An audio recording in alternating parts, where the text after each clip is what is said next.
Sou a Patrícia Lourenço, naturopata e homeopata, e a minha jornada começou há mais de 30 anos, quando decidi iniciar o curso de naturopatia. Desde criança sempre tive uma curiosidade enorme sobre todas estas ferramentas em que unem o corpo, mente e espírito. Como é que isto acontecia? Os meus pais recebiam umas revistas, que eram as revistas Reader's Digest, e naqueles momentos eu já dava por mim com interesse sobre esses mesmos conteúdos, onde havia alguns artigos a falar sobre acupuntura, medicina tradicional chinesa, osteopatia e alguns cuidados. Ao longo do tempo, até cheguei a pedir à minha mãe para comprar alguns livros, e não é uma coisa muito normal numa miúda de 12, 13 anos ter assim um interesse tão demarcado nessa área, mas realmente acho que foi algo que nasceu logo comigo. E lembro-me efetivamente até de utilizar algumas receitas de cuidados para o cabelo, cuidados para a pele, enfim, foi muito giro. A partir daí esse interesse começou a crescer, portanto esta minha procura, efetivamente, por querer saber mais. Então comecei a pesquisar e fiquei a saber que havia um curso de naturopatia em Lisboa, que era lecionado pela Escola Superior de Biologia e Saúde, e ingressei super contente, vim para Lisboa com 18 anos e comecei esse mesmo curso. A única coisa menos agradável dessa questão é que quando me perguntavam o que é que eu estava a estudar, eu dizia naturopatia, super orgulhosa, e eu via realmente que as pessoas ficavam com um ar muito decepcionado, do tipo, o que é isso? Aí eu explicava o que é que era, e eu percebia que elas ficavam mais decepcionadas e juro que sentia que elas pensavam assim, coitada, nunca vai fazer nada da vida com essa coisa da naturopatia. Foi muito desafiante mostrar o conceito da naturopatia, principalmente há quase 30 anos atrás, mas de facto hoje olho para o meu percurso e vejo que essa foi a decisão mais certa que eu tomei. Porque tudo aquilo que se faz com paixão, tudo aquilo que se faz de cá de dentro, vai sempre dar frutos, e frutos muito amorosos e muito calorosos, e vai-nos trazer também outras coisas muito interessantes até à nossa vida. Quando acabei essa mesma formação, passado mais ou menos um ano, comecei ali a ter uma lacuna. Eu dava consultas em imensos sítios, desde o Algarve, desde a Oliveira do Hospital, e comecei a sentir que faltava aquela conexão, aquela interligação com a medicina convencional. Na verdade, eu não tinha qualquer contacto com essa área, nunca tinha estado doente, nunca tinha entrado num hospital, nem sequer sabia o que era uma enfermaria ou o que era um carrinho de medicação. Isso para mim eram coisas que eu nunca tinha ouvido falar. E comecei a pensar, como é que eu vou saber mais? Como é que eu vou saber mais para mim, em primeira mão, e como é que eu vou saber e incutir isso nas minhas consultas e passar ainda mais uma consulta mais assertiva, mais orientada e com uma visão mais integrada. Então, depois de estar ali um pouco a estudar, pensei, vou estudar enfermagem. Porquê é que não fui para a medicina? A resposta é muito simples, não tinha média para isso e, portanto, tive que mudar de estratégia. E ingressei, antes de ingressar no curso de enfermagem, eu não contei a ninguém, ok? Foi tipo off the secret. Eu comecei a estudar, fui fazer os exames nacionais e só quando apareceu lá Patrícia Lourenço na pauta a dizer colocada, é que realmente eu partilhei ao mundo que tinha entrado no curso de enfermagem e fiquei super contente. Quando partilhei isso à minha mãe ficou muito séria a olhar para mim, do tipo, o que é que tu fostes fazer? E eu, como assim, o que é que eu fui fazer? Mãe, eu vou estudar enfermagem, vai ser ótimo para complementar aquilo que eu já estou a fazer. E a minha mãe disse-me, Patrícia, tu não podes ver uma gota de sangue. E eu, ok, eu sei que não consigo ver uma gota de sangue, mas eu quero muito fazer isto. Portanto, eu vou conseguir ultrapassar esta situação. Nunca tinha tido contacto com fluidos, com procedimentos invasivos, isso para mim era tudo novo, assustador, mas essa dopamina que me trazia também era altamente viciante. Então entrei para o curso, o primeiro semestre foi muito desafiador, foi muito desalmado, como eu costumo dizer, porque conciliar as consultas com a enfermagem foi de facto um pouco difícil, mas consegui. E no primeiro semestre, o que é que acontece? Vamos logo para estágio e nós ouvimos imensas histórias de alunos que desmaiam, outros que vomitam, enfim, há imensas histórias nesses primeiros estágios. Porquê? Porque nós vamos estagiar e vamos logo para o conteúdo, vamos para a prática, mão na massa ali, 8 horas por turno, 40 horas por semana, portanto, e não havia muita alternativa, ou era ou não era. E lembro-me perfeitamente de um estudo de caso que tive, que era enfermagem ao idoso, que era sobre um carcinoma espinocelular. Então, eu tive que fazer um trabalho sobre esse caso clínico e tive que ir para o bloco operatório. Então, oh meu Deus, onde é que está aquela história do sangue, não é? E eu pensei, como é que eu vou dar a volta a isto? E estava super ansiosa, super nervosa, como é que eu ia aguentar 8 horas de bloco operatório com a equipa toda lá. E havia pessoas que me davam dicas, põe repousados dentro dos bolsos, vais chupando repousados, vais ver que vais conseguir. Assim, mas como é que eu vou conseguir isto? Chegou o dia, fomos para o bloco operatório e, claro, estava extremamente nervosa e ansiosa, até que um dos médicos cirurgiões chegou ao pé de mim e perguntou-me, Patrícia, está tudo bem? E eu, mas mentira, os meus olhos diziam que não. E ele disse, Patrícia, repare numa coisa, se a Patrícia conseguir passar neste teste, que é esta cirurgia, que era uma cirurgia extremamente invasiva, a Patrícia vai conseguir fazer tudo a nível da enfermagem. Ao mesmo tempo que aquilo foi assustador, foi desafiador, mas deu-me uma confiança enorme. E eu pensei, não, eu vou conseguir porque eu tenho fé e eu vou dar a volta a isto. Portanto, passado mais ou menos 20 minutos já a cirurgia estava a decorrer e foi fantástico ver toda aquela harmonização, aquela dança, uma dança entre colegas, entre equipa multidisciplinar, médicos, enfermeiros, havia música no bloco operatório e eu pensei, uau, isto é mesmo fantástico.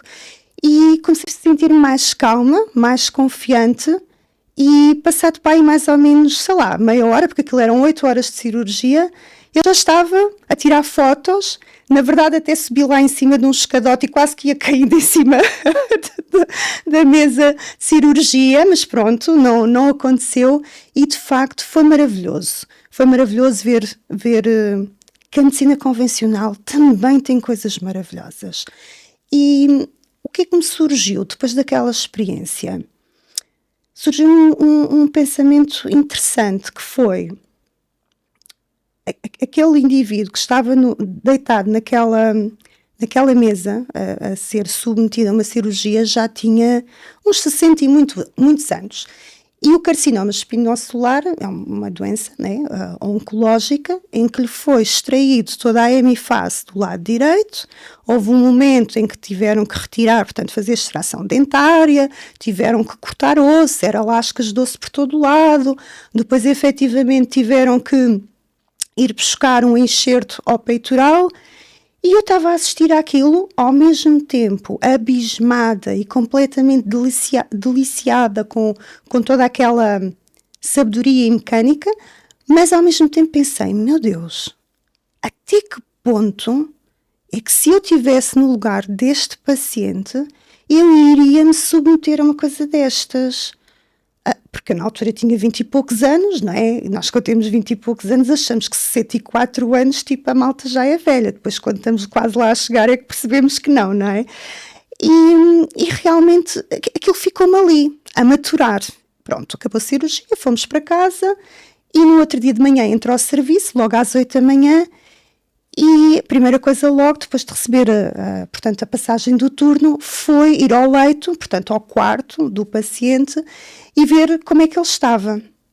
Eu lembro-me perfeitamente que era verão, estava um calor terrível ali no Garcia de Horta e olhei para ele e perdoem-me a expressão, mas aquilo que eu vi foi tipo um Frankenstein. Pronto, eu pensei, bolas...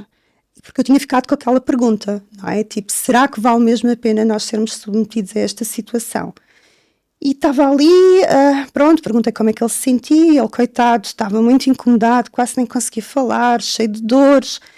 E eu lembro-me depois de passar para o utente da cama a seguir e continuar nos cuidados, mas estar sempre muito atenta ao que é que estava a acontecer com aquela pessoa. E voltou-me outra vez. Será que se eu um dia passasse uma situação destas, eu iria me submeter a isto? Até que, entretanto, chegou a esposa. E quando chega a esposa, para mim foi um momento mágico, porque eu ali vi e senti realmente o que é o amor, né? O que é o amor ao próximo, o amor pela dedicação. Aquela esposa abeirou-se do marido com tanto amor, com tanto carinho, com tanta paz ao mesmo tempo, num quadro daqueles que eu percebi, naquele momento fez-se o clique, e disse, uau, é isto mesmo, é isto tudo, é isto que nós procuramos e é isto que nós sonhamos a todo momento, ter alguém que nos dê um aconchego num momento destes e perceber que realmente somos amados. Portanto, o amor, né, existe. E isso para mim foi um episódio que ficou, portanto, até aos dias de hoje. Pronto, passando à frente, de fazer, portanto, o curso da naturopatia e o curso de enfermagem. Passaram-se alguns anos, fui fazendo muitas formações, fui fazendo muitos mini-cursos e chegou um momento profissional que eu pensei, está na altura de fazer outra vez algo mais profundo. Então, o Dr. Lair Ribeiro, que para mim é um dos grandes meus mestres, tinha aberto a oportunidade de fazer a pós-graduação em São Paulo. E, eu nem pensei duas vezes, eu vou. Os meus colegas diziam, tu és maluca, agora vais daqui para São Paulo, sozinha, apanhar avião, ir, vir, os custos que tudo isso tem. Não, mas eu quero fazer isto, eu vou fazer isto mais uma vez, porque isto vai ser ótimo para mim, vai ser ótimo para os meus pacientes. E o Dr. Lair Ribeiro é uma pessoa que realmente é um mestre mesmo, é uma pessoa com um conhecimento brutal na área científica médica, na área da medicina integrativa, uma pessoa extremamente culta que vai unir conhecimentos de várias áreas e, para além disso, é uma pessoa muito humilde. Não houve uma única vez que eu precisasse de perguntar algo sobre um caso clínico que ele não tivesse disponível. E estamos a falar que ele, naquele momento, só em presencial, ele dava aulas para mais de 200 alunos. Portanto, ele, de facto, ele e toda a equipa dele é de louvar, e quem tiver algum dia a oportunidade de fazer essa pós-graduação, eu aconselho imenso. O que é que essa pós-graduação me trouxe? Trouxe-me um clique, abriu-me um portal, né, para outras coisas. Havia muitos conhecimentos e muitos conceitos que eu já dominava, viemos fazer mais consistência de outras coisas, mas aqui ele abriu-me um portal que eu até já o conhecia, mas que na verdade nunca me tinha interessado muito sobre ele, que foi a biorressonância. Eu lembro-me de ser pequena e já ver biorressonância, porque a biorressonância já existe há imenso tempo. E como é que eu vi isso na primeira vez? Quando um senhor foi ao terreno dos meus pais, que eles precisavam de fazer um furo de água, e houve lá um senhor, um vetor, que foi lá com uma varinha e que conseguiu fazer a captação da energia telúrica da água. Claro que eu era criança e nem imaginava o que é que estava ali a acontecer. E depois, mais tarde, passado quase 30 e muitos anos, vou para um curso para São Paulo para aprender biorressonância. Ok, bora lá. Abre a mente, tu até és naturopata, qual é o teu problema? Estás aqui com crenças limitantes? Não. Vamos abrir a mente e vamos absorver tudo aquilo que o Dr. Lair Ribeiro tem para te dar. E sim, fiz o curso da biorressonância, muito interessante, porque a patologia não começa no corpo, não é? A patologia começa no campo energético, e através da biorressonância nós conseguimos fazer a captação dessas desarmonias energéticas. E, para além disso, aprendi também a trabalhar com frequências de cura, com frequências Rife, que para mim foi o verdadeiro portal. E porquê?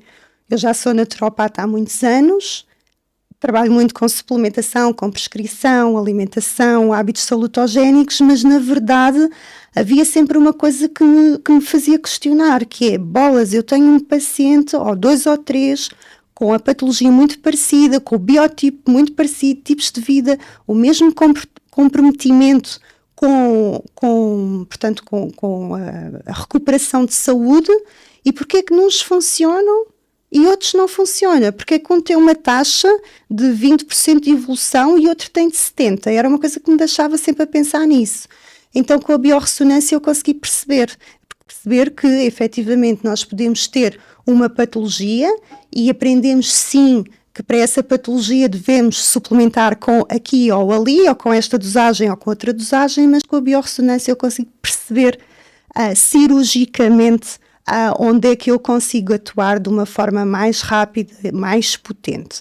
E depois com as frequências, não é? As frequências RAIF também são maravilhosas porque elas têm uma ação potenciadora muito grande.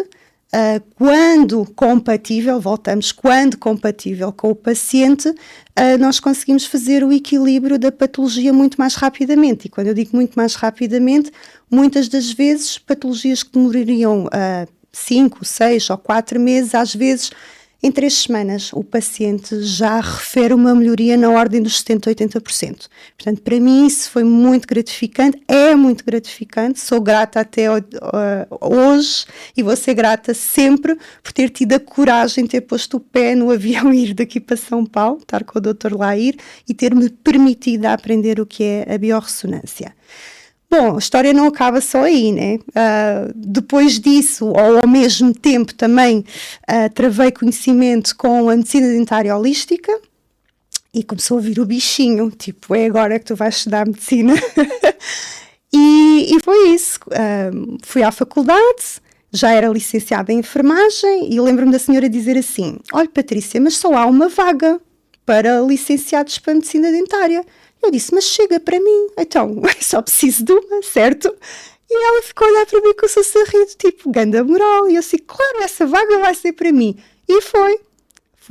Entrei, portanto, no curso de medicina dentária. Tem sido também desafiante conciliar tudo isto, mas estou no processo. E porquê medicina dentária? Porque a medicina dentária tem uma área holística muito interessante. Os dentes também são vistos como uma parte integrante do corpo. Normalmente aquilo que acontece na medicina normal é o médico vê um corpo sem boca e um médico dentista vê uma boca sem corpo, não é? Embora eu na naturopatia a gente já faça assim uma integração.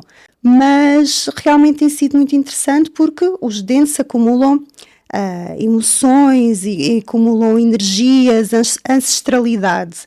E é muito giro e eu acho muito interessante aquilo que eu vou partilhar agora, é que há bem pouco tempo, mais ou menos aí há uns 5, 6 meses, tive um paciente em consulta, já com uns 43, 44 anos. Foi um paciente que foi à consulta com umas desarmonias emocionais, portanto, com alguma dificuldade em implementar o lado masculino dele, com alguma dificuldade em fazer gestão, decisões na carreira, no trabalho, e nós começámos a fazer o protocolo de suplementação, o protocolo de biorressonância, cura emocional e as frequências RAIF. E, portanto, ele começou lá, então, a ir fazer os tratamentos no consultório. Então, o que é que aconteceu? Nós deparámos-nos que tinha nascido um dente.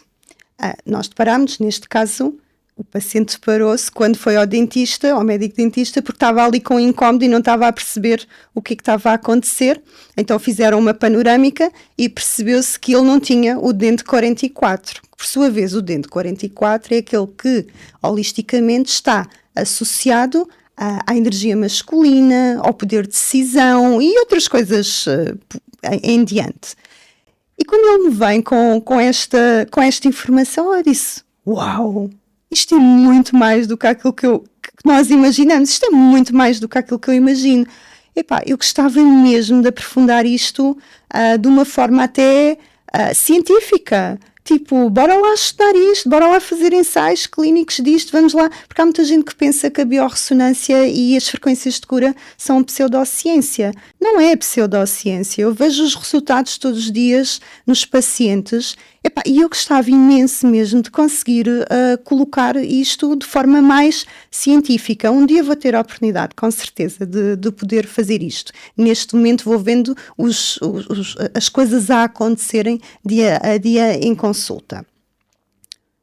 Depois, para além disso, o que é aqui muito importante na minha prática clínica?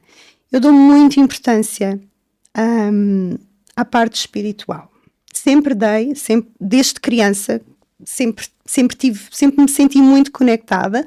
Claro que há momentos da nossa vida que às vezes nós sentimos um bocadinho mais perdidos, faz parte dos episódios do ser humano, mas uma coisa que eu incuto muito na minha consulta é a espiritualidade, independentemente de qual a religião. A pessoa pode ser espiritual e não ter obviamente, de que ser religiosa ou ter que prestar um culto. Para falar com Deus ou para falarmos connosco não precisamos de ir a sítios especiais. Se quisermos ir, ok, tudo bem, se isso fizer sentido, o que importa para mim é a intenção. E quando é que isso começou a ficar mais evidente? E quando é que eu senti necessidade de me aprofundar mais nessa área, de conhecer mais, portanto fazer mais práticas? Eu própria faço retiros com alguma frequência, tenho algumas formas de me conectar, alguns rituais, algumas coisas passo para alguns pacientes, outros nem tanto. A pessoa também tem que estar receptiva a essa questão. Mas como é que isto acontece? Só há duas formas de acontecer. Ou vais por amor, ou vais por dor. Portanto, por amor a malta não vai, porque está muito bem. As pessoas, quando a dor começa-se a instalar, começa-se a gerar um determinado desconforto, e aí tu decides. Ou vives na dor, ou passas para o sofrimento. E eu decidi, eu não quero passar para o sofrimento. Eu quero ver o que é esta dor, o que é que ela me traz e quero transmutá-la. Então, a partir daí, este meu interesse pela parte espiritual, pelo despertar de consciência, cresceu cada vez mais e sim, hoje em dia, já me sinto aqui capacitada também de começar a partilhar esses ensinamentos com alguns pacientes meus ou efetivamente mesmo quem queira vir ter comigo. Por isso, no próximo ano também vamos ter aqui alguns dias de imersões de cura com dinâmicas muito interessantes e também com outras dinâmicas de expansão de estados de consciência. Portanto, fica aqui o convite. A cura com alma não é uma promessa mágica, é um caminho, é um reencontro contigo própria, é um reencontro com a tua mente, com o teu espírito, com o teu corpo e com a tua saúde. Nos próximos episódios vamos ter temas incríveis, vamos abordar saúde hormonal, vamos trabalhar também e falar sobre energia vital, vamos falar sobre ferramentas de autoconsciência e vamos expandir para mundos um pouco mais ocultos como as medicinas da floresta e vamos ter tantos outros momentos incríveis de aprendizagem. Cura com Alma é um lugar onde tu voltas a ti. Por isso, seja muito bem-vinda nesta viagem.